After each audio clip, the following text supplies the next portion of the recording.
Welcome to This Explainer, the illusion of management. Are you leading or just watching? So today we're taking a look at a concept that might honestly completely flip how you view your daily work. If you hold any kind of leadership title, director, supervisor, or especially manager, well, what if I told you that your corporate job title might be a complete lie? We're going to unpack a perspective from our source material that strips away the ego of corporate leadership and forces us to take a really honest look at our actual day-to-day function. Let's get right into it. Okay, let's dive into this. The source hits us right out of the gate with this incredibly direct, disarming quote. Relax, you weren't put there to manage, you were put there to observe. I mean, put there to observe. It really makes you pause for a second, doesn't it? It completely challenges the traditional ego we attach to that manager role. We spend years, sometimes literally decades, climbing the corporate ladder to finally get that exact title. We strive for it because we deeply believe it means we finally get to pull the strings, dictate the outcomes, and actively make the magic happen. So there's a real vulnerability in realizing that all that climbing might actually just lead to an observational role rather than a controlling one. It makes us ask, what if the whole premise of actively managing other people is just fundamentally flawed? Now, what's really interesting about this slide is how it visually strips away the ego of the title. The source essentially argues that we need to stop using the word manager entirely. Why? Because the traditional idea of a manager, someone constantly pulling the strings and forcing output, it's a myth. There is this stark contrast between what we believe we're doing when we get promoted and what's actually happening on the ground.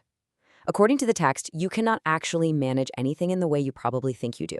The myth is the manager, the person actively controlling and directing every little microstep. But the reality? It's much more passive. You were actually set up as an overseer. You were put in that position simply to observe the people who are actually doing the work. To really drive this home, the source asks us to imagine a pretty vivid scenario. Picture a prison guard, right? Standing way up high in a watchtower, looking down over the yard. Now imagine that guard puffing out their chest and confidently declaring to the world, "I am the manager of the zone." When you frame it like that, it sounds completely ridiculous. But the text asks us to seriously consider this. What does that prison guard actually manage down there on the ground?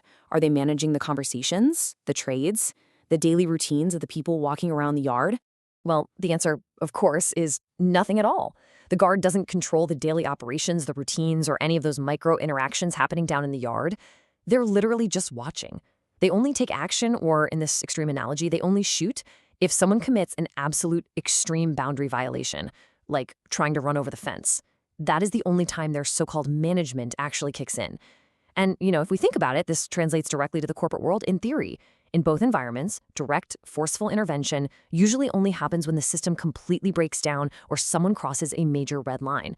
Until then, you're just watching the yard. And this brilliantly illustrates a key point.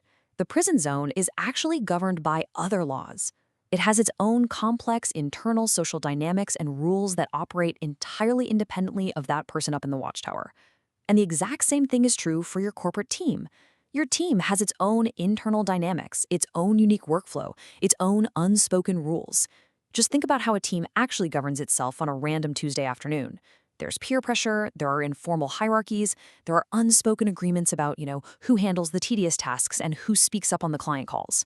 As the overseer, you aren't dictating those complex daily laws. They're happening whether you're watching or not, driven entirely by the collective personalities of the group. So, if the team runs itself, what is your actual job? According to the source, your true function is simply this. You observe so that the team doesn't steal a computer from the office. That's it. You are there to prevent the corporate equivalent of running over the prison fence. Once you make sure no one is, walking out the front door with the monitors or committing some massive policy violation, all of your actual managerial functions essentially end. You just maintain the outer boundaries so the internal system can keep doing what it does. So as we wrap up this explainer, I want to leave you with a final thought to mull over. Tomorrow, when you sit down at your desk or log into that leadership meeting, ask yourself, are you truly shaping their every move and thought, or are you just sitting in the watchtower, making sure nobody steals a monitor? It's a deeply humbling perspective, for sure. But honestly, maybe letting go of that illusion of absolute control is the most freeing thing a professional can do. Accepting your role as an overseer might just take the weight of the world off your shoulders. Thanks for joining me on this explainer. Keep observing, and I'll catch you next time.